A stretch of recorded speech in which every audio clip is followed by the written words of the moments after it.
Bom dia, a graça e a paz do Senhor Jesus. Veremos hoje o capítulo número 8 do primeiro livro de Coríntios. A regra do amor deve prevalecer. Abra aí a sua Bíblia no capítulo 8 e faça uma leitura prévia antes de nos ouvir. Nós estamos no canal de vídeo Os Semeadores, pelo YouTube. Nós somos da igreja Os Semeadores, que fica localizada na QNA 30, lote 7, em Taguatinga Centro, na Avenida Comercial Norte. Faça-nos uma visita. Aproveite aí e inscreva-se no nosso canal e clica aí no sininho à sua esquerda e já dê o seu like para ajudar nosso canal. Como dissemos, Coríntios foi escrita para principalmente combater a rebeldia, as divisões e a falta de amor que tinha sido causada pelo orgulho e pela presunção da igreja de Corinto. Neste capítulo de número 8, sobre comer isso ou comer aquilo outro, eu vejo que a regra geral é a regra do amor. Eu não vou comer por causa de qualquer sacrifício ou deuses, porque sei que somente há um Deus e um só Senhor. Mas irei ou não comer se isso vier ou não a escandalizar o meu irmão por quem Cristo morreu. A mesma regra, creio, se aplica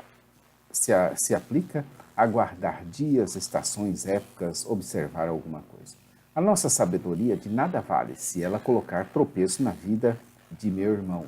Por isso que o amor deve sempre falar mais alto em todas as situações. A advertência de Paulo aos Coríntios também é válida para alguns teólogos que, pelo seu conhecimento e sabedoria notoriamente superior na palavra de Deus, desprezam irmãos por quem Cristo morreu. Nós estamos na terceira parte da nossa divisão proposta, que é a da carta aos Coríntios, do capítulo 7, verso 1, até o capítulo 16, verso 12. Paulo respondeu às questões levantadas na carta enviada pela igreja de Corinto. Ele falou em detalhes sobre os desafios específicos enfrentados pelos coríntios, que envolviam relacionamentos conjugais, divórcio e virginidade. Como dissemos, depois de tratar das questões levantadas pelos da casa de Cloe, Paulo se volta então para as outras questões levantadas pela igreja. E assim nós fizemos essa divisão dessa terceira parte em 7 sessões.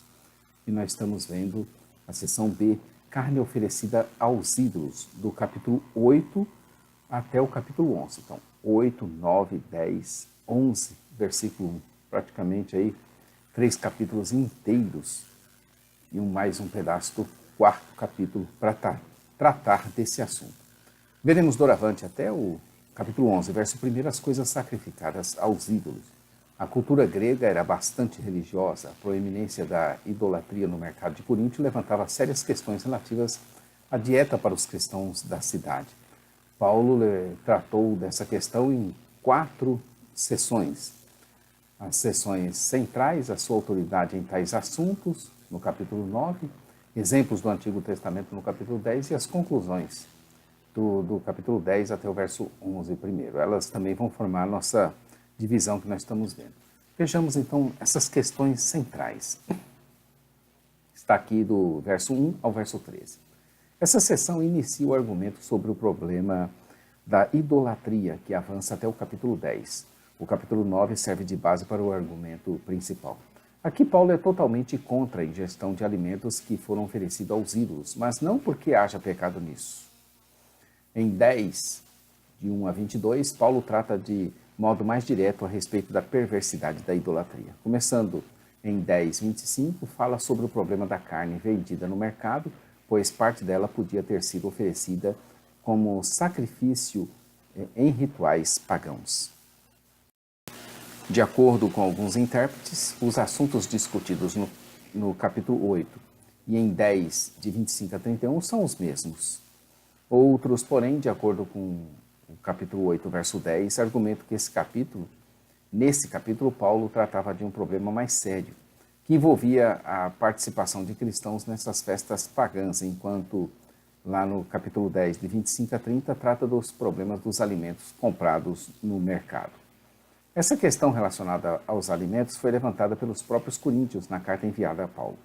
E é difícil determinar com exatidão a natureza desse assunto, mas sem dúvida estava associada à idolatria e aos alimentos oferecidos aos ídolos.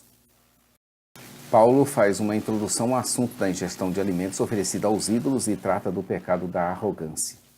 Esses comentários revelam que o comportamento de alguns coríntios não era motivado pelo amor, mas pelo orgulho. Os coríntios deveriam se preocupar menos com o que sabiam e mais com aqueles que conheciam. Aparentemente, o argumento dos coríntios em favor da ingestão de alimentos sacrificados aos ídolos tinha como base a doutrina do monoteísmo. Se há apenas um Deus e este ensina o seu povo a desprezar os ídolos, então por que a preocupação quanto aos alimentos oferecidos aos ídolos? Paulo confirma essa lógica, porém aponta o erro dos coríntios ao aplicá-la. Alguns cristãos em Coríntios não sabiam distinguir entre os vários elementos dos rituais pagãos, comer num templo, por exemplo, e a idolatria propriamente dita. Ao ingerir alimento oferecido aos ídolos, a consciência deles ficava contaminada.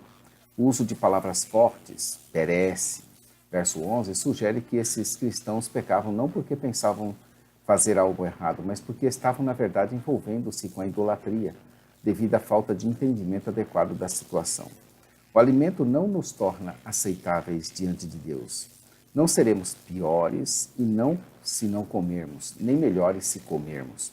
Mas essa liberdade não poderia ser usada como pedra de tropeço para meu irmão. Comer carne num templo pagão era algo que hoje equivaleria a comer num restaurante, mas com o agravante de que muitos consideravam tais refeições como um ato de idolatria. Embora não houvesse pecado em comer num templo pagão, o pecado surgia se o ato feito deliberadamente fosse como adoração pagã. Alguns cristãos em Coríntios tinham conhecimento suficiente, veja aí o verso 1, para participar de uma refeição num templo pagão sem participação da adoração que ocorria ali. Porém, quando outros cristãos com menos conhecimento sobre o assunto observavam esse comportamento, acabavam interpretando a prática como idolatria e, desse modo, eram encorajados à idolatria, provavelmente imaginando que isso era compatível com o cristianismo. Isso acabava por golpear-lhes a consciência fraca. Uma interpretação comum é que o cristão fraco, ao observar um cristão mais forte, envolvido em práticas que o fraco considera erroneamente pecaminosa, era estimulado a pecar contra a sua própria consciência ao imitar o comportamento do cristão mais forte. O cristão fraco peca não porque fez algo inerentemente pecaminoso, mas por demonstrar uma atitude de rebelião consciente ao participar de coisas que acreditava ser pecado. As expressões fortes empregadas por Paulo sugerem que o cristão fraco cometia o pecado da idolatria ao participar de refeições que continham alimento sacrificado aos ídolos. Em comentário final, alegando que nunca mais iria comer carne, tem a intenção de lançar os fundamentos para o princípio do amor. O cristão deve procurar os interesses dos outros acima do seu próprio bem-estar.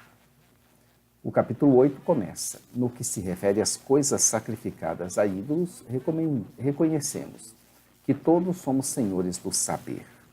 O saber ensoberbece, mas o amor, esse sim, edifica. E o último versículo do capítulo 8, verso 13, diz: E por isso, se a comida serve de escândalo a meu irmão, nunca mais comerei carne, para que não venha ele a se escandalizar. Então, se a comida servir de escândalo ao meu irmão, jamais comerei carne. Que declaração forte e que declaração de amor sacrificial. É o exemplo para nós, para não valorizarmos a coisa e esquecermos a pessoa. Amanhã estaremos aqui com o capítulo de número 9 de 1 Coríntios. O Evangelho é um grande negócio? Você vai ver amanhã aqui no capítulo 9. Por isso, todos os dias nós estamos aqui. Inscreva-se aí no nosso canal e clica aí no sininho à sua esquerda e dê o seu like aí, sem esquecer. Faça o seu comentário, suas críticas, sugestões. Estamos agregando valor com infográficos que nós iremos colocar de cada capítulo da Bíblia. Nós vamos colocar um ou mais infográficos. Esse é o nosso próximo projeto. Não deixe de nos visitar na nossa sede. A parte escrita aí você tem acesso, jamaisdesista.com.br. também está a Bíblia toda lá. E também nós temos nossa loja virtual, onde você adquire a Bíblia de Estudo de Genebra e outras Bíblias e outros livros, inclusive da nossa editora. Está em www.semeadores.com.br. E também você tem nosso programa de rádio, radio.osemeadores.com. Estamos sempre aí às quartas-feiras com Palavra de Vida com o pastor Johnny Ramos, diretamente da Suécia. Nosso amigo e pastor Johnny Ramos também irá pregar em nossa igreja. Nós iremos colocar ele para pregar às quartas-feiras, assim que nós tivermos a inauguração do nosso templo. Fiquem com Deus. Maranata. Ora, ora, vem, Senhor Jesus. Deus te abençoe e fique com Deus. Até a próxima.